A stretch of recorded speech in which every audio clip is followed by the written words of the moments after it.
നമസ്കാരം. നാടിന്റെ നാവുന്നേരും നാട്ടുവട്ടം വാർത്തകളിലേക്ക് സ്വാഗതം. ഞാൻ ആർ തുളസി. നമ്മുടെ ശാരീരിക മാനസിക ആരോഗ്യ പ്രശ്നങ്ങൾ നമ്മുടെ വലിയ പ്രശ്നങ്ങളാണ്. ഇന്ന് ഒരു പ്രത്യേക വാർത്ത നമ്മൾ കൊടുക്കുകയാണ്. കാരണം കുണ്ട്ര എം എൽ എയുടെ കണക്ട് കുണ്ട്ര പദ്ധതിയുമായി ബന്ധപ്പെട്ട് കുണ്ട്ര ബുക്ക് സ്റ്റോറീസ് എന്ന് പറഞ്ഞ് TKM ആർട്സ് കോളേജിൽ 2 ദിവസം നടക്കുന്ന ഒരു വലിയ പരിപാടിയുണ്ട്. അതിൻ്റെ ഉദ്ഘാടന വാർത്തയാണ്. ഉദ്ഘാടന സെഷൻ ആ വാർത്ത അല്ല പ്രധാന പ്രശ്നം. അത് ഉദ്ഘാടനം ചെയ്തുകൊണ്ട് ബെന്യാമിൻ നടത്തിയ ഒരു 20 മിനിറ്റ് പ്രസംഗമുണ്ട്. അത് തീർച്ചയായിട്ടും നമ്മൾ എല്ലാം ശ്രദ്ധിക്കേണ്ടുന്ന ഒത്തിരി കാര്യങ്ങൾ വായനയെക്കുറിച്ച് അദ്ദേഹം പറഞ്ഞിട്ടുണ്ട്. ആ വാദമുഖങ്ങളോട് നിങ്ങൾ യോജിക്കുന്നുണ്ടോ വിയോജിക്കുന്നുണ്ടോ, എത്രമാത്രം അത് കാലിക പ്രസക്തമാണ്? നമുക്ക് വായനയിലേക്ക് പോകാം. അമ്മേ, ഇതെങ്ങനെയുണ്ട്?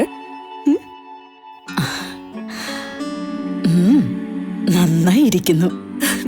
എന്റെ മരുമോൾക്ക് ഇത് നന്നായി ചേരും. ഇത് അമ്മയ്ക്കുള്ളതാ. അമ്മയുടെ കൈകൾക്ക് എന്ത് ഭംഗിയാ. ഇത് വേണം. അമ്മയ്ക്ക് എപ്പോഴും ഞങ്ങളുടെ സന്തോഷാ വലുത്. പൊന്നു പോലെയുള്ള ഈ അമ്മയുടെ സന്തോഷം ഞങ്ങളും കാണട്ടെ. Express your love with golden moments. Chinnus fashion jewellers Kundara. വിളംബരത്തിന്റെ നാട്ടിൽ വിശ്വസ്തതയുടെ നാമം. 100% BIS 916 ഹോൾമാർക്ക് ഗോൾഡ്. ഏതൊരമ്മയ്ക്കും അഭിമാനിക്കാനായി ചില നിമിഷങ്ങളുണ്ട്. എന്റെ മരുമകളുടെ സ്നേഹമാണ് എന്റെ അഭിമാനം. ഈ അമ്മ എന്റെ ഭാഗ്യല്ലേ. മലയാളി മാനസിക വളർച്ചയ്ക്ക് ശ്രദ്ധ കൊടുക്കാത്തവർ. ബെന്യാമിൻ. കുണ്ട്ര ബുക്ക് സ്റ്റോറീസ് സാഹിത്യോത്സവത്തിന് തുടക്കമായി. മാനസിക വളർച്ചയ്ക്ക് യാതൊരു ശ്രദ്ധയും കൊടുക്കാത്തവരാണ് മലയാളികളെന്ന് ബെന്യാമിൻ. ബൗദ്ധിക വളർച്ചയ്ക്കും ശാരീരിക വളർച്ചയ്ക്കും ആത്മീയ വളർച്ചയ്ക്കും ഏറെ ശ്രദ്ധിക്കുന്ന നാം മാനസിക വളർച്ചയ്ക്കായി അത്തരത്തിൽ ശ്രദ്ധ ചെലുത്തുന്നില്ല. MLA കുണ്ട്ര മണ്ഡലത്തിൽ നടപ്പിലാക്കി വരുന്ന കണക്ട് കുണ്ട്ര സമഗ്ര വിദ്യാഭ്യാസ പദ്ധതിയുടെ ഭാഗമായി സംഘടിപ്പിച്ച കുണ്ട്ര ബുക്ക് സ്റ്റോറി സാഹിത്യോത്സവം ഉദ്ഘാടനം ചെയ്യുകയായിരുന്നു അദ്ദേഹം. അറിവിൻ്റെ ലോകത്ത് അക്ഷരങ്ങൾ തീർത്ത അനുപമ മാതൃകയാണ് കുണ്ട്ര ബുക്ക് സ്റ്റോറി സാഹിത്യോത്സവം. വായന കുട്ടികളെ ചിന്തിപ്പിക്കുന്നതിനും അവരുടെ ഭാവനയെ വളർത്തുന്നതിനും അപ്പുറം ജീവിതത്തിലുണ്ടാകുന്ന പരാജയങ്ങളെ, പ്രതിസന്ധികളെ ക്രിയാത്മകമായി നേരിടുന്നതിന് പ്രാപ്തരാക്കുക കൂടി ചെയ്യുന്നുണ്ട്. PC വിശ്വനാഥ് MLA അധ്യക്ഷത വഹിച്ചു. TKM trust treasurer TK Jalaluddin Musliyar, TKM board അംഗം doctor Muhammad Haroon, TKM arts and science college principal doctor MJ Sheeba, Kundara AEO Sasidharan Pillai, TKM higher secondary school principal Anwar Muhammad, connect Kundara project coordinator CG Athul Krishna എന്നിവർ സംസാരിച്ചു. കുണ്ട്ര നിയോജക മണ്ഡലത്തിലെ വിവിധ വിദ്യാലയങ്ങളിൽ നിന്ന് തിരഞ്ഞെടുക്കപ്പെട്ട വിദ്യാർത്ഥികളെ പങ്കെടുപ്പിച്ച് 2 ദിവസങ്ങളായി നടക്കുന്ന സാഹിത്യോത്സവത്തിൽ പ്രമുഖ എഴുത്തുകാരായ സുഭാഷ് ചന്ദ്രൻ, ബിനോയ് തോമസ്, സൂര്യജിത്ത് M തുടങ്ങിയവർ വിദ്യാർത്ഥികളുമായി സംവദിക്കും. ഒപ്പം വിദ്യാർത്ഥികൾക്ക് തങ്ങളുടെ രചനകളും കലാസൃഷ്ടികളും അവതരിപ്പിക്കുന്നതിനുള്ള വേദി കൂടി ഒരുക്കുന്നതിലൂടെ വിദ്യാർത്ഥികളെ സർഗവാസനയെ പുതിയ തലത്തിലേക്ക് എത്തിക്കുന്നതിനുള്ള പിന്തുണ ഉറപ്പാക്കുന്നതാണ് കുണ്ട്ര ബുക്ക് സ്റ്റോറീസ് ലക്ഷ്യമിടുന്നതെന്ന് PC വിശ്വനാഥ് MLA പറഞ്ഞു. സാഹിത്യോത്സവം ഇവിടെ സംഘടിപ്പിക്കുന്നു. പക്ഷേ അത് കേരളത്തിൽ തന്നെ അപൂർവമായ അനുഭവമാണ്. ഇന്ന് കേരളത്തിൽ പലതരത്തിലുള്ള സാഹിത്യോത്സവങ്ങൾ കോഴിക്കോടും തിരുവനന്തപുരത്തും കൊച്ചിയിലുമൊക്കെ കേന്ദ്രീകരിച്ച് നടക്കുന്നുണ്ട്. പലപ്പോഴും നിങ്ങൾ കുട്ടികൾക്ക് അത്തരം ഇടങ്ങളിലേക്ക് പോകാനോ നിങ്ങൾ കാണാൻ ആഗ്രഹിക്കുന്ന സാഹിത്യകാരന്മാരെ കാണാനോ അവരുടെ വാക്കുകൾ കേൾക്കാനോ ഒക്കെ കഴിയാതെ വരുന്നുവെങ്കിൽ ആ സാഹിത്യകാരന്മാരെ നിങ്ങളുടെ ഇടയിലേക്ക് കൊണ്ടുവന്ന് അവരുമായി ആശയവിനിമയം നടത്തുക എന്ന് പറയുന്ന വലിയ ദൗത്യമാണ് യഥാർത്ഥത്തിൽ ഇത് നിർവഹിക്കുന്നത്. നാളെ ബഹുമാനപ്പെട്ട MLA സൂചിപ്പിച്ചതുപോലെ മലയാളത്തിൻ്റെ ഏറ്റവും പ്രിയപ്പെട്ട എഴുത്തുകാരൻ സുഭാഷ് ചന്ദ്രനും ബിനോയ് തോമസും നിങ്ങളോട് സംസാരിക്കാൻ വേണ്ടി വരികയും അവരുടെ ആശയലോകങ്ങൾ നമ്മുടെ മുമ്പിൽ അവതരിപ്പിക്കപ്പെടുകയൊക്കെ ചെയ്യുന്നു.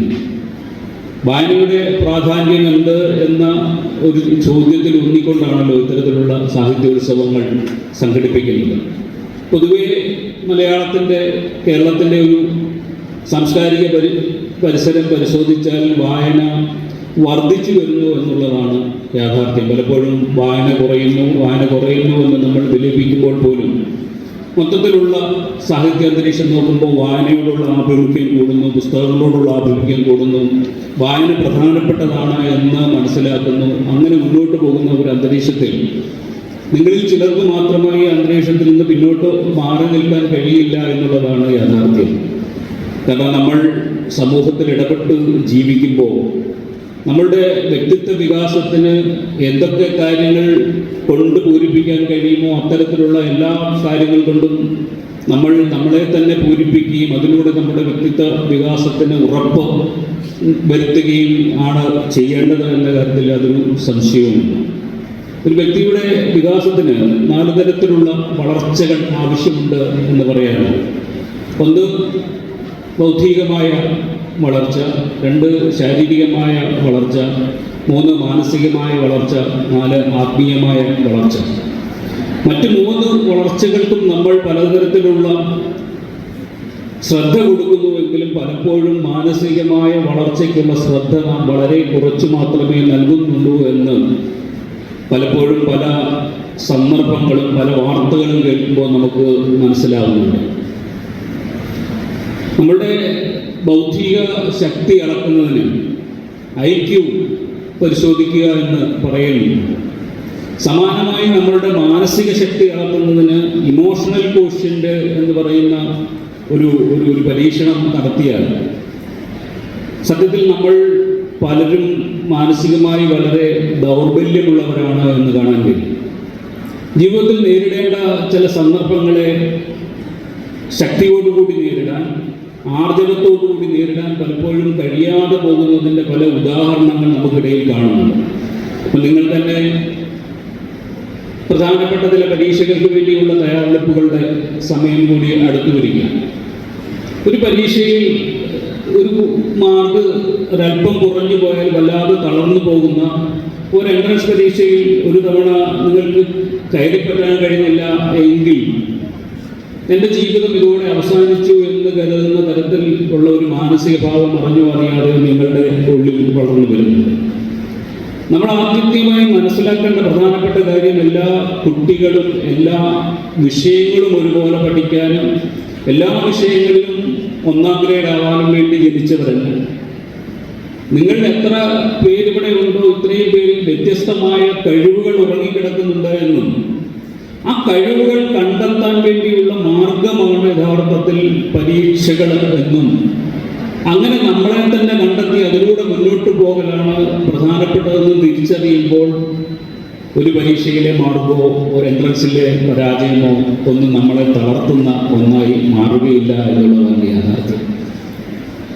അത്തരം ഘട്ടങ്ങളെ അതിജീവിക്കുവാൻ നമുക്ക് മാനസികമായ വലിയ ബലം ആവശ്യമുണ്ട്. ഈ മാനസിക ബലം നമ്മൾ എവിടെ നിന്ന് ആർജിക്കുമെന്ന് ചോദിക്കുമ്പോൾ ഒരുപക്ഷെ ജീവിതാനുഭവങ്ങളിൽ നിന്ന് നമുക്ക് കുറേയൊക്കെ ആർജിച്ചു കൊണ്ട് വരാം.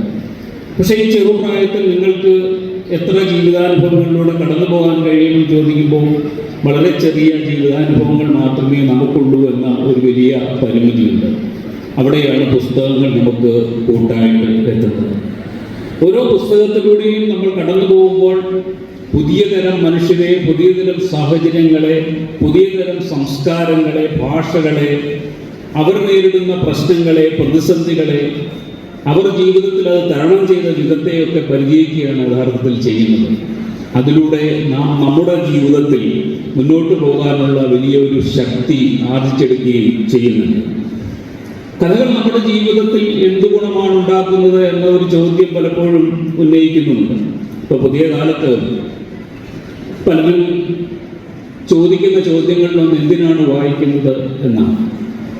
പണ്ടൊക്കെ വായിക്കുന്നത് നമ്മൾ വേണമെങ്കിൽ പറയാം അറിവ് സമ്പാദിക്കാൻ വേണ്ടി നമ്മൾ വായിക്കുമായിരുന്നു എന്ന്. നിശ്ചയമായിട്ടും പാഠപുസ്തകങ്ങൾ വായിക്കുന്നത് അറിവ് സമ്പാദിക്കാൻ വേണ്ടിയാണ്. പക്ഷേ മറ്റു ചില ക്വിസ് മത്സരങ്ങൾക്ക് വേണ്ടിയുള്ള അറിവ് സമ്പാദനയുടെ വായനയില്ല. ബർമുഡ ട്രയാങ്കിൾ എവിടെ സ്ഥിതി ചെയ്യുന്നു, അമേരിക്കയുടെ ആദ്യത്തെ പ്രസിഡന്റ് ആരാണ്, അങ്ങനെയൊക്കെയുള്ള ചോദ്യങ്ങളുടെ ഉത്തരങ്ങൾ നമ്മളിങ്ങനെ വായിച്ച് പഠിച്ച് തലച്ചോറിൽ ശേഖരിച്ചു വെക്കേണ്ട കാലം കഴിഞ്ഞു എന്നാണ് പുതിയ ശാസ്ത്രജ്ഞന്മാർ പറയുന്നത്. കാരണം അത് നമ്മുടെ വിരൽത്തുമ്പിൽ ഇപ്പോൾ ലഭ്യമാണ്. ഏതുതരം ചോദ്യങ്ങളുടെയും അത്തരത്തിലുള്ള ചോദ്യങ്ങളുടെ ഉത്തരങ്ങൾ നമ്മുടെ വിരൽത്തുമ്പിൽ ലഭ്യമാകുമ്പോൾ നമ്മൾ എന്തിനാണ് അത്തരം കാര്യങ്ങൾ ശേഖരിച്ചു വെക്കുന്നത് എന്ന ഒരു ചോദ്യം. രണ്ടാമത്തെ വായനയുടെ ഒരു കാലത്ത് വായന ഉപയോഗിച്ചിരുന്നത് നമ്മളുടെ വിനോദത്തിന് വേണ്ടിയാണ്, സമയം നോക്കാൻ വേണ്ടി നമ്മൾ വായിച്ചിരുന്നു. അത്തരം വായനയുടെ കാലവും കഴിഞ്ഞു. നമുക്ക് സോഷ്യൽ മീഡിയകളുണ്ട്, റീൽസ് ഉണ്ട്, സ്റ്റാൻഡപ്പ് കോമഡികളുണ്ട്, ധാരാളം മറ്റ് സാധനങ്ങളൊക്കെ ഉള്ളപ്പോൾ സമയം പോക്കാൻ വേണ്ടി വായിക്കുന്നതിൻ്റെ കാലവും കഴിഞ്ഞു. അപ്പോഴാണ് നമ്മൾ എന്തിനാണ് വായിക്കുന്നത് എന്ന പ്രധാനപ്പെട്ട ചോദ്യങ്ങളിലേക്ക് എത്തുന്നത്. അവിടെയാണ് ഞാൻ മുമ്പേ പറഞ്ഞ നമ്മുടെ ജീവിതത്തിൻ്റെ പ്രധാനപ്പെട്ട നിർണയിക്കുന്ന നിമിഷങ്ങളിൽ നമുക്കൊരു മിന്നൽ വെളിച്ചം പോലെ എത്തിപ്പിടിക്കാൻ പറ്റുന്ന ജീവിതാനുഭവങ്ങൾ ആർജിക്കുന്നതിന് വേണ്ടി പുസ്തകങ്ങളിൽ നിന്ന് പുസ്തകങ്ങളിലേക്ക് കടന്നു പോവുക എന്ന് പറയുന്നത്. അപ്പോൾ നമുക്കുണ്ടാകുന്ന ജീവിതത്തോടുള്ള കാഴ്ചപ്പാട്, സമൂഹത്തോടുള്ള കാഴ്ചപ്പാട്, അവരനോടുള്ള കാഴ്ചപ്പാട് മാറുന്നതായി കാണാം. ഇപ്പോൾ തന്നെ ബഹുമാനപ്പെട്ട MLA ഗാന്ധിജി വായിച്ച ഒരു പുസ്തകത്തിലൂടെ അദ്ദേഹത്തിൻ്റെ ജീവിതം തന്നെ എങ്ങനെ മാറിമറിഞ്ഞു എന്നതിൻ്റെ ഒരു ഉദാഹരണം പറയുകയുണ്ടായി. ജോബസ്കിൻ്റെ പുസ്തകത്തെക്കുറിച്ച് സൂചിപ്പിച്ചുകൊണ്ട് ഞാൻ അടുത്തിടയ്ക്ക് വായിച്ച ഒരു പുസ്തകം ട്രിബോർ നോഹ എന്ന് പറയുന്ന സ്റ്റാൻഡപ്പ് കൊമേഡിയന്റെ ആത്മകഥയാണ്. ബോൺ എ ക്രൈം എന്നാണ് ആ ആത്മകഥയുടെ പേര്. ദക്ഷിണാഫ്രിക്കയിൽ, അതും വർണ്ണവിവേചനം നിലനിന്നിരുന്ന ദക്ഷിണാഫ്രിക്കയിൽ വെള്ളക്കാരനായ അച്ഛനും കറുത്ത വർഗക്കാരിയായ അമ്മയ്ക്കും പിറന്ന ഒരു പുത്രനാണ് ട്രിബോർ നോഹ. നമ്മൾ ദക്ഷിണാഫ്രിക്കയെ കുറിച്ച് കേൾക്കുമ്പോൾ ശരിയാണ്, ദക്ഷിണാഫ്രിക്ക എന്ന് പറയുന്ന രാജ്യം ഉണ്ടായിരുന്നു. അവിടെ നെൽസൺ മണ്ടേല എന്ന് പറയുന്ന ഒരു മനുഷ്യൻ വന്നത് അവിടുത്തെ വർണ്ണവിവേചനത്തിന് അന്ത്യം കുറിച്ചു, അല്ലെങ്കിൽ മഹാത്മാഗാന്ധി കുറെ കാലം അവിടെ ജോലി ചെയ്തിരുന്നു എന്നൊക്കെ പറയുന്ന ചില അടിസ്ഥാന വിവരങ്ങളല്ലാതെ ദക്ഷിണാഫ്രിക്കയെ സംബന്ധിച്ച് എങ്ങനെയാണ് വർണ്ണവിവേചനം ഒരു മനുഷ്യന്റെ ഉള്ളിൽ സങ്കടങ്ങൾ സൃഷ്ടിക്കുന്നത്, ജീവിതങ്ങൾ പ്രതിസന്ധികൾ സൃഷ്ടിക്കുന്നത് എന്ന് മനസ്സിലാക്കണമെങ്കിൽ ട്രിബോർ നോഹയുടെ ആത്മകഥ വായിക്കണം. വെള്ളക്കാരനും കറുത്ത വർഗ്ഗക്കാരെയും തമ്മിൽ വിവാഹം കഴിക്കാൻ പാടില്ല, അങ്ങനെ വിവാഹം കഴിച്ച് കുഞ്ഞുങ്ങളുണ്ടായാൽ അത് കുറ്റകരമാണ്, 4 വർഷം ജയിൽ ശിക്ഷ അനുഭവിക്കണം എന്ന് പറയുന്ന ഒരു നിയമം നിലനിൽക്കുന്ന ഒരു രാജ്യത്ത് അത്തരത്തിൽ ജനിക്കപ്പെട്ട ഒരു കുഞ്ഞ് താൻ വെള്ളക്കാരനല്ലാതെയും കറുത്ത വർഗ്ഗക്കാരനല്ലാതെയും ജീവിക്കേണ്ടി വരുന്നതിൻ്റെ ആത്മസംഘർഷങ്ങൾ മുഴുവൻ ആ പുസ്തകത്തിലുണ്ട്. അപ്പോഴാണ് യഥാർത്ഥത്തിൽ ഒരു വ്യവസ്ഥിതി, വർണ്ണവിവേചനം എന്ന് പറയുന്ന ഒരു വ്യവസ്ഥിതി എങ്ങനെയാണ് ഒരു വ്യക്തിയുടെ ഉള്ളിൽ സംഘർഷങ്ങൾ ഉണ്ടാക്കുന്നത്, അവൻ്റെ ജീവിതത്തെ പ്രതിസന്ധിയുള്ളതാക്കുന്നത് എന്ന് തിരിച്ചറിയുകയും നമ്മൾ ആ വ്യവസ്ഥിതിയോട് എതിർക്കാൻ, അതിനോട് കലഹിക്കാൻ, അത്തരം വ്യവസ്ഥിതികളിൽ സമൂഹത്തിലേക്ക് വരരുത് എന്ന നിശ്ചയദാർഢ്യത്തോടുകൂടി പ്രവർത്തിക്കാൻ നമുക്കൊരു ആർജവം ഉണ്ടാവുകയും ചെയ്യുന്നു. ഓരോതരം പുസ്തകങ്ങളും ഇത്തരത്തിൽ പലതരത്തിലുള്ള അനുഭവങ്ങൾ നമ്മുടെ മുമ്പിലേക്ക് കൊണ്ടുവരികയും ആ അനുഭവത്തിൻ്റെ പശ്ചാത്തലത്തിൽ നമ്മുടെ ജീവിതത്തോടുള്ള നിലപാടുകൾ ശക്തിപ്പെടുത്തുവാൻ, നമ്മുടെ കാഴ്ചപ്പാടുകൾ മാറ്റിയെടുക്കുവാൻ നമ്മളെ സഹായിക്കുകയും ചെയ്യും എന്നുള്ളതാണ് പ്രധാനപ്പെട്ട കാര്യം. നിങ്ങൾ വിദ്യാർത്ഥികളെന്ന നിലയിൽ 4 പ്രധാനപ്പെട്ട കാര്യങ്ങൾ വായന സമ്മാനിക്കുന്നുണ്ട് എന്ന് പറഞ്ഞുകൊണ്ട് ഞാൻ ഈ സംസാരം അവസാനിപ്പിക്കും. കാരണം നിങ്ങൾക്കും പോകാൻ സമയമാവുന്നുണ്ട് എന്ന് എനിക്കറിയാം. ഒന്നാമതായി, വായന നമുക്ക് ഏകാഗ്രത സമ്മാനിക്കുന്നു എന്നുള്ളതാണ്. നമുക്കറിയാം, വളരെ ബഹളമയമായ ഒരു മിനിറ്റ് പോലും നമുക്കൊരു കാര്യത്തിൽ ശ്രദ്ധ കേന്ദ്രീകരിക്കാൻ കഴിയാത്ത, റീൽസ് കാണുകയാണെങ്കിൽ പോലും ഇങ്ങനെ ഒരു റീൽസിൽ നിന്ന് അടുത്ത റീൽസിലേക്ക് ഇങ്ങനെ ചാടി പോയിക്കൊണ്ടിരിക്കുന്ന ഒരു മനസ്സാണ് നമ്മളുടേത്. അങ്ങനെ ഏകാഗ്രത നഷ്ടപ്പെട്ട ഒരു സമയത്ത് നമ്മൾ എങ്ങനെയാണ് വളരെ മുഷിപ്പനായ നമ്മുടെ പാഠപുസ്തകങ്ങൾ പഠിക്കുക? അങ്ങനെ പഠിക്കാനുള്ള ശ്രദ്ധ സമ്മാനിക്കുന്നതാണ് കഥാപുസ്തകങ്ങൾ എന്ന് പറയുന്നത്. നമ്മളൊരു പുസ്തകത്തിലേക്ക് ആഴ്ന്നിറങ്ങുമ്പോൾ, ഒരു കഥയിലേക്ക് ആഴ്ന്നിറങ്ങുമ്പോൾ, ആ കഥാപാത്രങ്ങളോടൊപ്പം സഞ്ചരിക്കുമ്പോൾ അറിഞ്ഞോ അറിയാതെയോ നമ്മൾ മറ്റെല്ലാ ലോകത്തെയും മറക്കുകയും നമ്മുടെ ശ്രദ്ധ ആ അക്ഷരങ്ങളിലേക്ക് കേന്ദ്രീകരിക്കുകയും ചെയ്യുന്നത് നമുക്ക് മനസ്സിലാക്കാൻ കഴിയും. അതിലൂടെ നമ്മൾ അറിഞ്ഞോ അറിയാതെയോ മറ്റു കാര്യങ്ങൾക്കും ഈ ഏകാഗ്രത കൊണ്ടുവരികയും നമ്മൾ കൂടുതൽ പഠിക്കാൻ വേണ്ടിയുള്ള കാര്യങ്ങൾക്ക് കൂടുതൽ ശ്രദ്ധ കൊടുക്കാൻ കഴിയുകയും ചെയ്യും. 2-3 വർഷം മുമ്പ് IAS-ന് 1ാം സമ്മാനം 1ാം റാങ്ക് നേടിയ പെൺകുട്ടിയോട് ചോദിച്ചു, എന്തായിരുന്നു നിന്റെ പഠനത്തിൻ്റെ വഴി എന്ന് ചോദിച്ചപ്പോൾ അവൾ പറഞ്ഞത്, ഞാൻ പഠിക്കാനിരിക്കുന്ന സമയം അത്രയും പഠിക്കുമായിരുന്നു എന്നാണ്.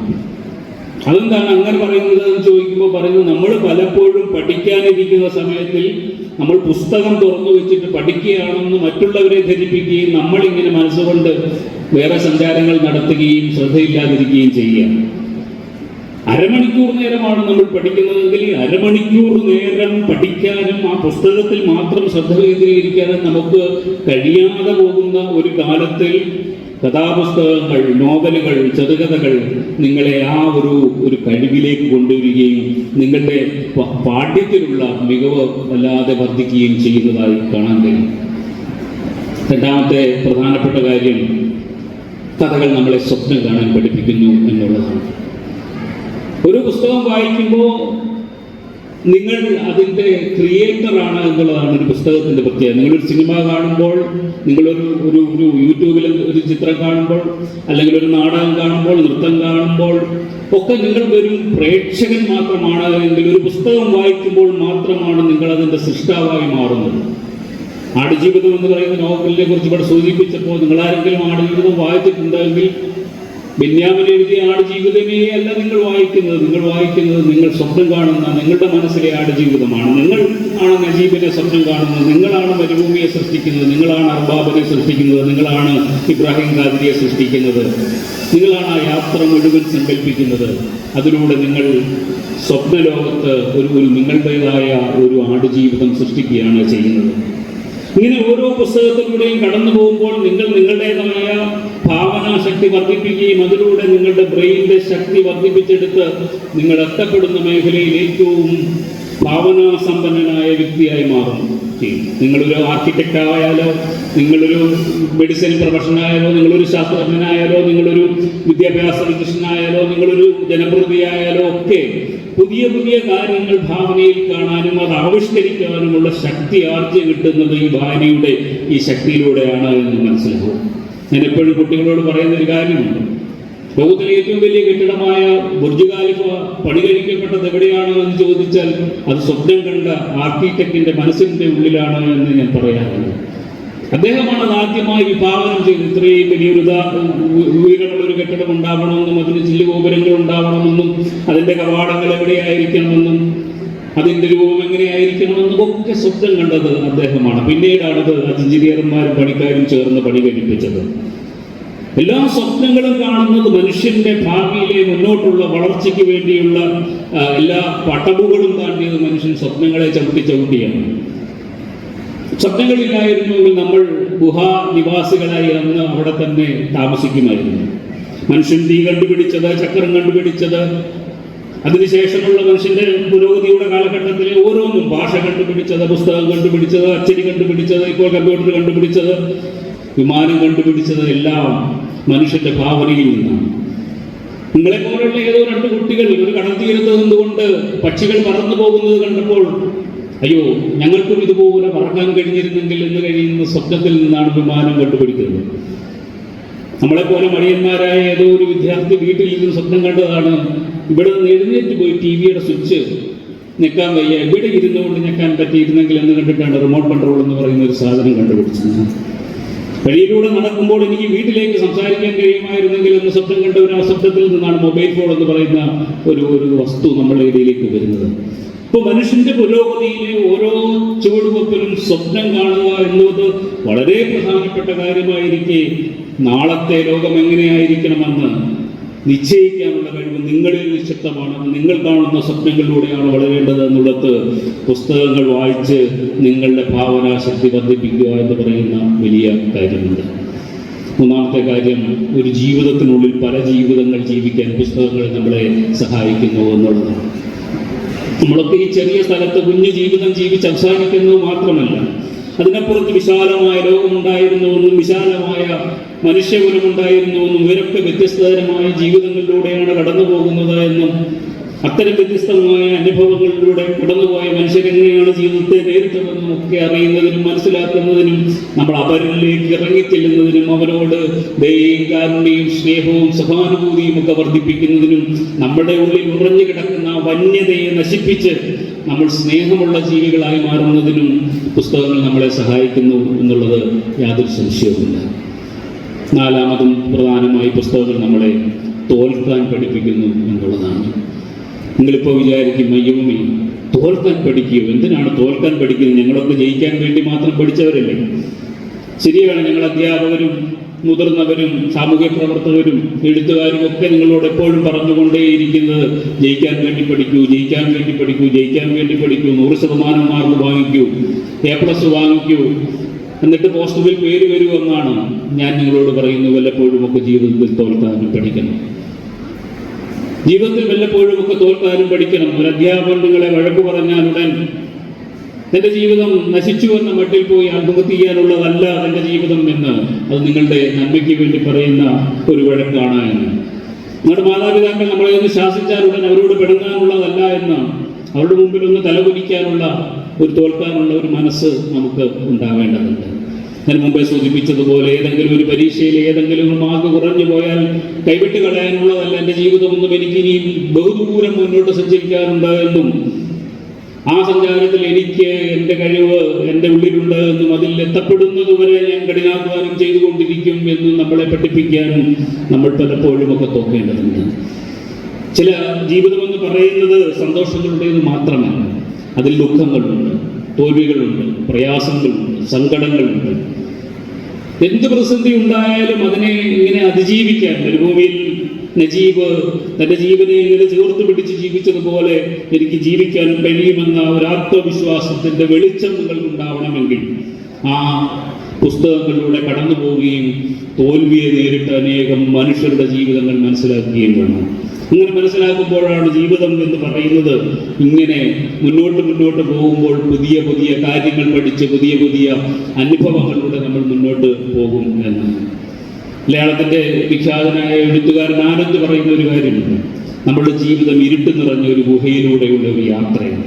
പിന്നോട്ട് നോക്കിയാലും ഇരുട്ട്, മുന്നോട്ട് നോക്കിയാലും ഇരുട്ട്. പക്ഷേ നമ്മുടെ മുമ്പിൽ, നമ്മുടെ കയ്യിൽ ആത്മവിശ്വാസത്തിൻ്റെ ഒരു മെഴുകുതിരി വെളിച്ചമുണ്ടെങ്കിൽ ഇന്നുകളെ അത് പ്രകാശമാനമാക്കി നിർത്തും. അല്ലെങ്കിൽ നിങ്ങൾ ആലോചിച്ച് നോക്കൂ, 3ാം ക്ലാസ്സിൽ പഠിക്കുമ്പോൾ എങ്ങനെയാണ് ഈ അക്ഷരങ്ങൾ പഠിക്കുന്നത്, എങ്ങനെയാണ് ഈ ഗ്രാമർ പഠിക്കുന്നത്, എങ്ങനെയാണ് ഗുണനപ്പെട്ട പട്ടിക പഠിക്കുന്നത് എന്നൊക്കെ ഓർത്ത് മാത്രം പ്രയാസപ്പെട്ടതാണ്. ഇപ്പൊ നമുക്ക് തിരിഞ്ഞു നോക്കുമ്പോൾ അതിനെയൊക്കെ ഓർത്ത് ഒരു പുഞ്ചിരിയാണ് ഉണ്ടാകുന്നത്. ഇപ്പൊ നിങ്ങൾ ഇവിടെ നിൽക്കുമ്പോൾ നാളെ എൻ്റെ ഭാവി എന്താണ്, എനിക്കെന്ത് ജോലി കിട്ടും, ഞാൻ എന്താണ് പഠിക്കാൻ പോകുന്നത് എന്നൊക്കെ തന്നെയുള്ള പലതരത്തിലുള്ള ആശങ്കകൾ നിങ്ങളുടെ ഉള്ളിലുണ്ട്. പക്ഷേ നിങ്ങളുടെ ഇന്നുകളെ പ്രകാശമാനമായി നിർത്തുവാൻ നിങ്ങൾക്ക് കഴിയുന്നുവെങ്കിൽ, നിങ്ങളുടെ ഉള്ളിൽ ആത്മവിശ്വാസത്തിൻ്റെ ഒരു വെളിച്ചമുണ്ട് എങ്കിൽ, നിങ്ങൾ മുന്നോട്ട് നടക്കുമ്പോൾ ആ ആത്മവിശ്വാസത്തിൻ്റെ വെളിച്ചം നിങ്ങളോടൊപ്പം സഞ്ചരിക്കുകയും നിങ്ങൾ നിങ്ങളുടെ ലക്ഷ്യത്തിലേക്ക് എത്തപ്പെടുകയും ചെയ്യും. അങ്ങനെ എത്തപ്പെടണമെങ്കിൽ പുസ്തകങ്ങൾ നിങ്ങൾക്ക് കൂട്ടായിരിക്കണം, വായന നിങ്ങൾക്ക് കൂട്ടായിരിക്കണം. അതിലൂടെ നമ്മുടെ ജീവിതത്തിന് മാനസികമായ ഒരു ബലം കൈവരണം. ആ മാനസികമായ ബലത്തിൽ നിന്നുകൊണ്ട് വേണം ഞാൻ ഏത് പ്രതിസന്ധി ഉണ്ടായാലും പ്രശ്നമുണ്ടായാലും ഞാൻ അതിനെ അതിജീവിച്ച് മുന്നോട്ട് പോകും എന്ന് പറയാൻ നമുക്ക് കഴിയുക.